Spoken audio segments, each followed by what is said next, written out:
Seguimos en esta tertulia de lunes 4 de noviembre de 2024. Estamos con Julieta Sierra, Gabriel Mazarovich, Diego Irazábal y Leonardo Costa. Salimos un poquito de la campaña electoral, ¿les parece? Vamos a otro tema. Un grupo de unos 150 motociclistas llegó en la noche del jueves a la estación de servicio ubicada en 18 de julio entre Rivera y Arenal Grande, en el barrio Cordón de Montevideo, donde robó combustible por un monto cercano a los 7.000 pesos. En varios videos que circularon en redes sociales se observa a esas personas con sus vehículos ocupando todo el ancho de 18 de julio en esa zona. Luego utilizaron el espacio para hacer piruetas y maniobras peligrosas y a continuación un grupo rodeó al sereno de la estación de servicio y comenzó a robar combustible. Según informó Telenoche, el funcionario atinó a cortar el servicio de UTE, con lo cual logró que los surtidores dejaran de funcionar. Después, los motociclistas se retiraron del lugar. Las motos tenían cubiertas las matrículas y los conductores usaban cascos. Vecinos de otros barrios de la ciudad denunciaron que este grupo venía cortando calles y haciendo maniobras peligrosas. La Jefatura de Policía de Montevideo está trabajando para identificar a los conductores y propietarios de las motos. A ver, Leonardo, Neco, tú proponías que discutiéramos este tema. ¿Te había llamado la atención? Sí, la discusión no es exactamente por esta convocatoria en particular, sino cómo estos movimientos no pueden ser previstos por parte de las autoridades, porque son cosas que se convocan por redes, que de alguna manera no se organizan espontáneamente, no salen espontáneamente 100 o 200 personas en moto a ver si se encuentran en Arenal Grande y 18 o Fernández Crespo y 18, sino que tienen alguna convocatoria. Y que obviamente después puede ser incremental, pero el núcleo duro fue convocado en forma organizada. Entonces, a mí lo que me llama la atención es, si bien esto acá, más allá del ruido y otra cosa, y el vandalismo no fue nada espectacularmente peligroso, pero me da la pauta de que estos movimientos que se convocan por redes pueden llegar a ser, como lo vimos en el Nuevo Centro hace un tiempo también, complicados. Entonces, ¿cómo puede ser que el Estado no tenga la capacidad de anticipación de que estas cosas están ocurriendo? Y cómo de alguna manera, cuando hablamos de seguridad, siempre estamos pensando en policías en la calle, que por más que hubiera habido 100 policías en la calle, era difícil poder reprimir esto, sino lo que hay que hacer naturalmente es mucho más inteligencia y prevención que no necesariamente lleve después a la represión. Y yo lo llevaba a extremos más grandes. ¿Cuántas cosas se pueden organizar de que eventualmente un día digamos, pero ¿cómo no lo vimos a esto? Entonces, probablemente capaz que la respuesta a esto es, no, la policía tiene sistemas de inteligencia. Bueno, pero en este caso parece que no funcionaron. O capaz que sabían que no era mucho más que esto y no valía la pena hacer nada. Pero a mí sí me da la impresión de que Uruguay debiera tener mucho más tiempo dedicado al análisis de datos, al análisis de redes sociales, de movimientos que se van convocando o que están de una u otra manera buscando determinados impactos, para evitar que un día nos encontremos en que eventualmente alguien pueda llegar a decir, bueno, vamos a tomar una comisaría o vamos a tomar una cárcel. Es decir, ¿el Uruguay está preparado para esas cosas? Y bueno, es un interrogante que por lo menos me parece que deberá estar en cabeza de una inteligencia del Estado, ¿no? A ver, Julieta, que te veo con ganas. No, sí, porque ayer cuando me llegó el tema me quedé pensando. A mí me da la impresión de que nosotros creemos, en general, hablo en general, que somos la excepción. Uruguay es la excepción a todo. Porque no sé, me da la impresión de que eso es un sentir uruguayo, de que bueno, somos la excepción, porque somos más tranquilos, de lo que sea. Y es un problema en realidad, porque lo que pasó el otro día con las motocicletas fue un mal menor, o sea, fue un mal menor porque no hubieron grandes desastres ni víctimas, pero también capaz fue una especie de tantear hasta qué punto se puede llegar o hasta qué punto se puede seguir, porque si esa convocatoria pasa como si nada, no hay detenidos, si ahí había policías, hubiese sido una batalla campal que podría haber llevado a algo mucho peor, incluso con más gente que no tenía nada que ver involucrada, porque no era ni siquiera tan tarde, era la 1 de la madrugada en el centro y demás. Y así no fuera, creo que podría haber sido una batalla campal. Pero esto de la excepcionalidad es que, bueno, acá en estas cosas no pasan, somos más tranquilos, y hay que estar alertas porque hay una cuestión mundial a la que no escapamos, y estas cosas suceden y estos fenómenos suceden, y creo que vamos corriendo de atrás en general con todas estas cosas. Pasó también ahora Gabriel lo mencionaba antes de entrar al tema, quizás me lo menciona, pero con la convocatoria en el nuevo centro. Sí, en aquella oportunidad, recordemos, eran jóvenes, ¿no? Jóvenes que se habían convocado para y estábamos todos participar en luchas, en peleas ahí donde se veía todo y se convirtió en un espectáculo público, ¿no? Y estamos como siempre poniendo parches a esas situaciones que surgen en el momento, pensando que con esos parches de contención a esa situación puntual ya está, pero después no se desarrolla un plan de cómo prevenir a futuro que eso pase. Y si esto fue un termómetro para ver qué tan preparados estamos en el horno, porque claramente puede pasar cualquier cosa. Entonces me parece que tenemos que corrernos un poco de la falsa humildad de acá en Uruguay estas cosas no pasan, eso pasa en Argentina, eso pasa en Brasil, eso pasa en otro, y ponernos a hablar un poco en serio, como decía Neco, de bueno, frente a un fenómeno mundial, ¿Cómo nos vamos parando para cuidarnos, básicamente? A ver. Yo voy por la misma línea que Julieta y que Leonardo. Me parece que hay muchas interrogantes sobre esto. O sea, primero porque estas convocatorias no son... Bueno, son en cierto grado clandestinas, pero a saber son públicas, porque además persiguen... Yo no lo ato directamente a una cuestión delictiva per se, pero persiguen, aún no siendo vinculadas a organizaciones delictivas, tener expresión pública y mostrarse. Lo que buscan es eso, buscan mostrar un desafío, y ahí está el problema. Sí, el problema de discutir que tenemos un problema de que hay sectores en la sociedad donde el desafío y la rebeldía se canaliza así, y no de las maneras que históricamente se lograban organizar y trascender, o que podría haber. Es un planteo que además implica violencia. Entonces, porque podríamos agregar, yo sé que Leonardo ayer cuando planteaba el tema también lo decía, lo ocurrido con el partido de Peñarol, que tuvieron que cambiar y es distinto, pero tuvieron que cambiar lo del estadio, tuvieron que ver todo lo que... Es distinto, pero forma parte del mismo problema, Gaby, porque si no podemos dar seguridad a 200 tipos que eran la hinchada visitante, y tuvimos que cambiar un estadio que la verdad todo salió bien, pero es totalmente contrario. Yo fui a ver a Botafogo y Peñarol en Río, y lo peor no fue el resultado, lo peor fue cómo la pasamos, porque la policía era parte del problema en el medio de una favela que está el estadio, o sea, y pudieron controlar que no pasara relativamente nada. Entonces, eso es lo que me llama la atención, la falta de operatividad a veces que tenemos, y bueno, obviamente que tenemos un problema serio ahí. Serio, yo comparto, creo que está claro lo que dice Leonardo, en el sentido de que hay que avanzar en los mecanismos de inteligencia y de prevención, que no puede ser que nos enteremos cuando las cosas pasan y cuando ya no hay manera de ver qué hay, y después qué es la necesidad de discutir como sociedad estos fenómenos que están expresando. Si obviamente son organizaciones delincuenciales ahí está la clave, ¿no? O son utilizados porque no tienen por qué ser parte orgánica, digamos, estructurada de una organización delincuencial, pero son utilizadas para dar mensajes, para tantear, para ver hasta dónde pueden llegar, hasta dónde va la cuestión.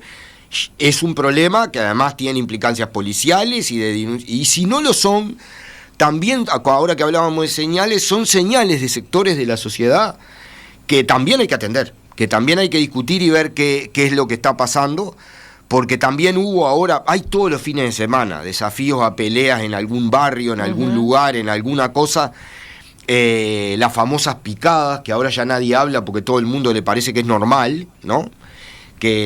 O los desafíos en las calles de los barrios, a ver quién va y quién se choca y quién no se choca, con motos lanzadas a toda velocidad y gente mirándola de todos lados. Entonces hay un conjunto de problemas que efectivamente están diciendo que algo no anda bien. A ver, Diego, ¿vos cómo lo ves? Yo no tengo mucha, la verdad, formada opinión del tema. Lo vi, esto fue más temprano. Julieta decía como a la 1, pero yo vi unos, porque justo estaba en Montevideo, toda una movida ahí de motoqueros por 18, me parece más temprano, a esa hora ya estaba acostado. Sí, puede ser. Por eso me parece que era más temprano, algunos disfrazados iban. Yo dije, ¿y esto qué es esto? ¿Qué cosa rara? Te digo que era hasta peligroso desde el punto de vista de pasaron todos los semáforos en rojo, o sea, era el punto de vista de la seguridad vial también era de pelote. Y también vos decís, ¿qué es esto?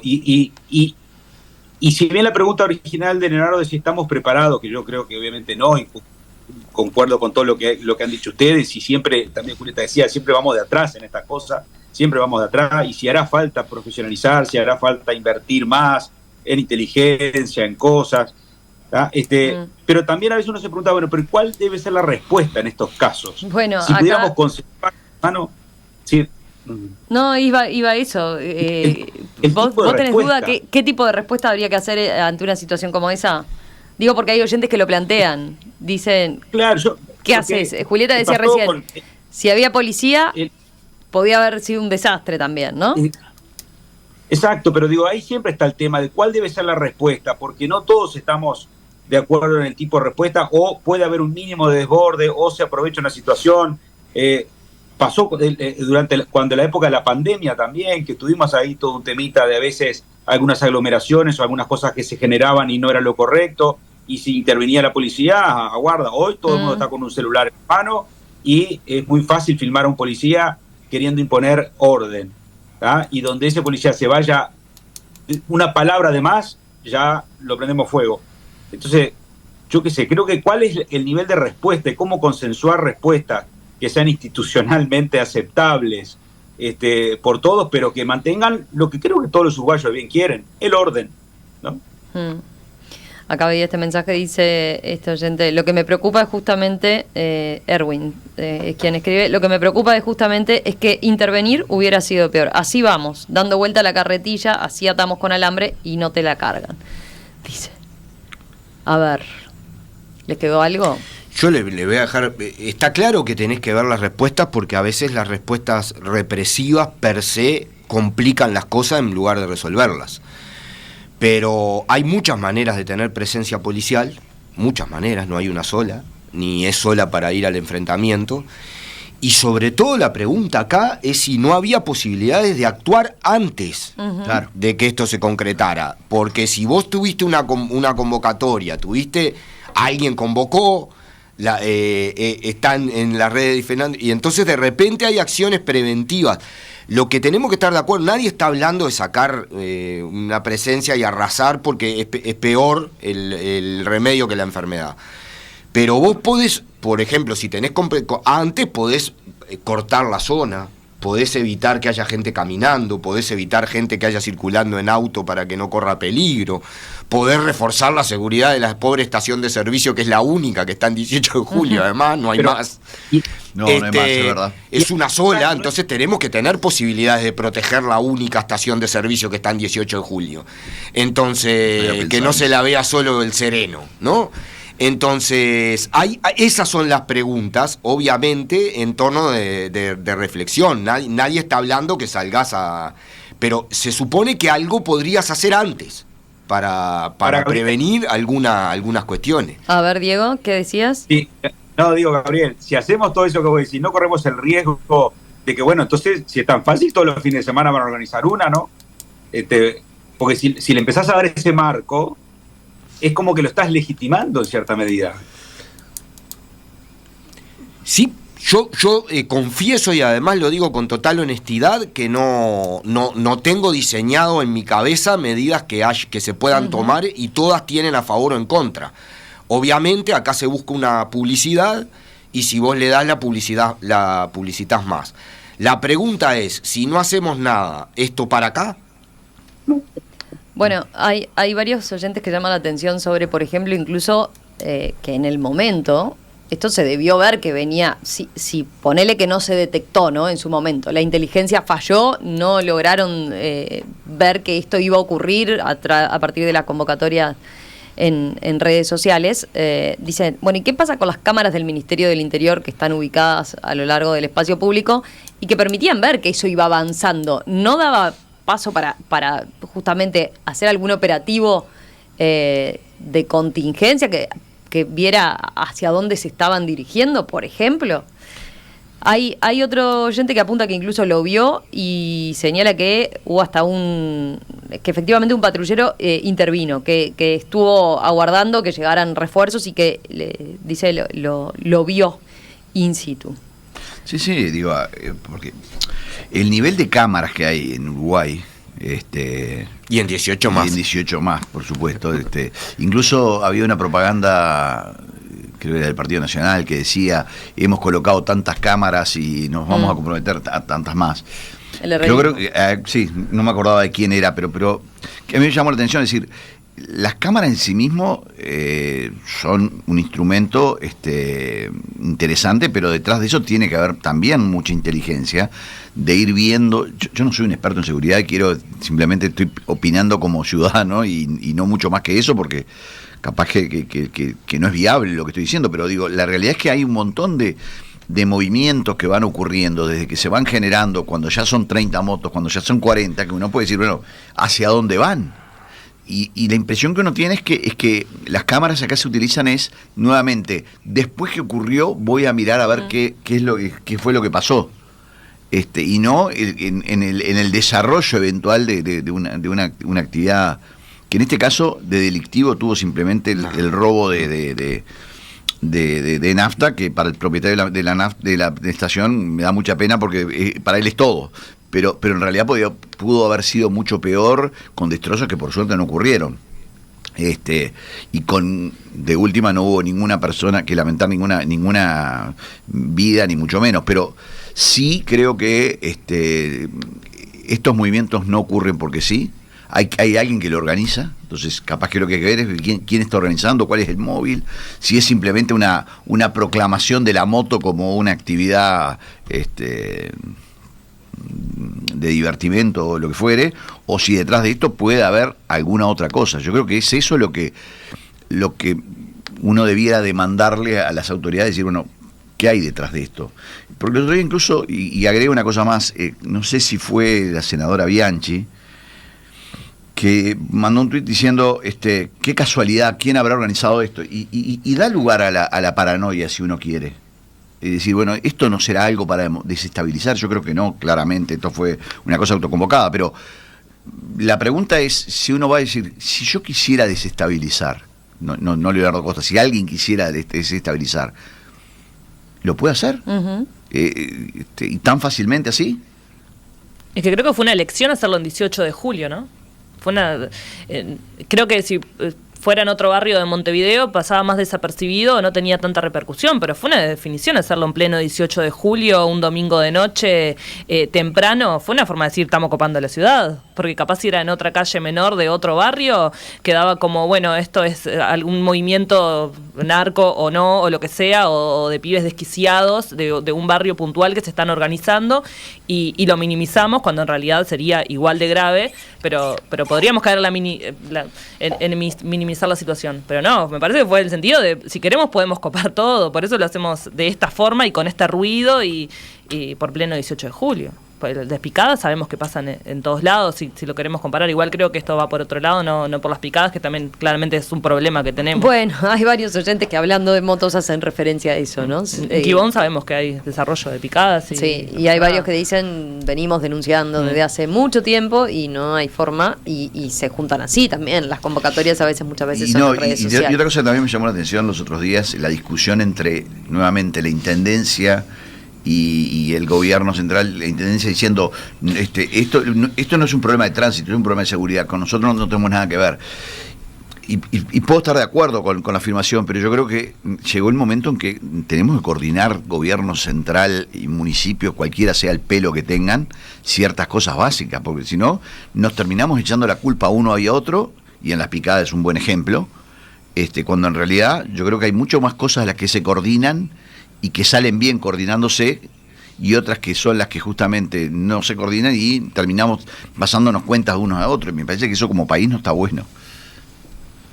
Hay A ver, ¿qué digo? un ejemplo muy bueno en eso que dice Leonardo, que tiene que ver con la seguridad y lo que decía también recién de las cámaras. No es solo mirar después que pasó el hecho y poner reversa a ver qué decía la cámara. Es el ejemplo de Maldonado con las videovigilancias, ¿no? Fue un acuerdo entre la Intendencia y el Ministerio del Interior en época del gobierno del Frente Amplio, porque Maldonado de alguna manera decía, bueno, la seguridad es fundamental para el turismo, y el turismo es nuestra gallina de los huevos de oro, lo tenemos que cuidar. Entonces la Intendencia misma se compromete también en un tema de seguridad. Hicieron todo ese sistema de videovigilancia con un acuerdo con una empresa israelí, con un sistema muy sofisticado, muy moderno de cámaras, pero un centro de monitoreo entre la Intendencia y el Ministerio del Interior, para adelantarse justamente, para adelantarse a cualquier movimiento que llama la atención. Ya hay un seguimiento, ya hay un adelantamiento, ¿no? Pero eso fue el ejemplo clarísimo de cómo gobierno nacional y gobierno departamental se ponen de acuerdo, con algunas dificultades que hubo en el medio, por supuesto, también, ¿no? Y que se salvaron porque Antía habló con Tabaré Vázquez directamente, pero bueno, eso es un ejemplo de las cosas buenas en materia de seguridad, y que tiene que ver con gobierno nacional y gobiernos departamentales actuando juntos en un tema que ya te pasa por arriba. Hoy, yo lo digo del interior, no hay ningún departamento donde una intendencia en el tema seguridad se haga la que, no, eso es competencia del Ministerio del Interior, hablen con el ministro. No hay un intendente ni un alcalde que se puede darle vuelta a ese tema. A todos toca ya. Yo solamente una reflexión final, porque sé que ninguno de los cuatro que estamos acá lo dijimos en ese sentido.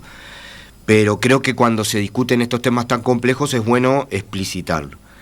Hay un montón de encuentros y de actividades juveniles, tradicionales o no, que no están atadas ni a la delincuencia ni a la violencia, y sobre todo en los barrios, y algunos pueden ser hasta molestos para ciertos sectores de vecinos, entre los que me incluyo, y algunos más, pero está claro que ninguno de nosotros, que ninguno de nosotros cuatro une eso a este problema. Claro. El problema es que a veces se responde a eso. Ha pasado con, por ejemplo, llamadas espontáneas con tamboriles, y que le cortás porque y está bien, molestan, pero son llamadas espontáneas con tamboriles y con gritos y con algunas cosas y nada más. Y no se responde a estas otras cosas que pueden tener algún otro grado de cuestión. Y lo último, es cierto, me escribían acá, un compañero que vive en el Cerro me dice, motos en las calles cortando el tránsito todos los días, ¿no? Entonces, claro, hay una cuestión de que pasó en 18 y nos nucleó a todas las cuestiones. Hay que ver hasta dónde eso es una muestra que intenta centralizar algo. ¿Qué pasó? Es necesaria una respuesta de qué pasó, y es posible construirla. Sí. Sí, apunto que hay varios que también recuerdan, y es cierto, hay que destacarlo también, hay grupos de motociclistas que funcionan muy organizados, sí. Que hay varias movidas, incluso hasta solidarias, ¿no?, para recaudar fondos con determinados fines y demás, que condenaban, salieron enseguida a condenar enérgicamente. Acá no es un tema de motos simplemente, sino que lo planteábamos por otro lado, ¿no?, por esto que decía Neco, del desafío que significa y qué quiere decir, ¿no? Y quiero hacer bien lo que dijo Gabriel. O sea, yo creo que la libertad está por encima de todo, ¿no? Es decir, y movimientos espontáneos que puede ser el candombe o cualquier otra cosa, o chiquilines que simplemente son skaters o cualquier otra manifestación de carácter cultural o popular, yo creo que tiene que estar a salvaguarda. Y justamente ahí está la inteligencia entre dirimir lo que puede ser un movimiento delincuencial a lo que es un movimiento espontáneo de reivindicación ciudadana de cualquier cosa. Y yo creo que es ahí donde, en el fiel de la balanza, si uno tuviera que decir represión, libertad, es libertad por siempre. Pero bueno, justamente es ahí donde me parece que el Estado tiene que saber dirimir y diferenciar lo que son actividades delictivas o no. Que capaz que esta del domingo no era una actividad delictiva. Eso es lo otro que nos gustaría saber también como ciudadanos. ¿Sabés qué? Hay un mensaje que hace hincapié en eso, que había una movida organizada. Porque creo que el día de la moto había una cosa así. Bueno, había distintas actividades de motociclistas. Había uno que tenía que ver con una caravana que iba de Montevideo a San José. Por eso. Concretamente estaba prevista por el Día del Motociclista Uruguayo, una caravana, pero era para el domingo 3 de noviembre, ¿no? Y eso se adelantó, fue antes. Por eso digo, capaz que una vez, o sea, nosotros estamos condenando algo y no era la idea cuando planteé el tema, sino la idea es cómo podemos como Estado saber dirimir justamente cuando hay cuestiones que pueden convertirse en delictivas. Sí, sí, sí.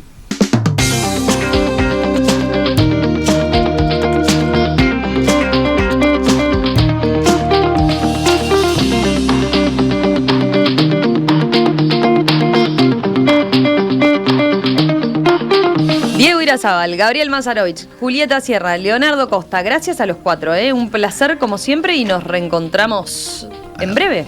¿Les parece? Bueno, muchas gracias, un gusto. Saludos, Gracias, Diego. un gusto.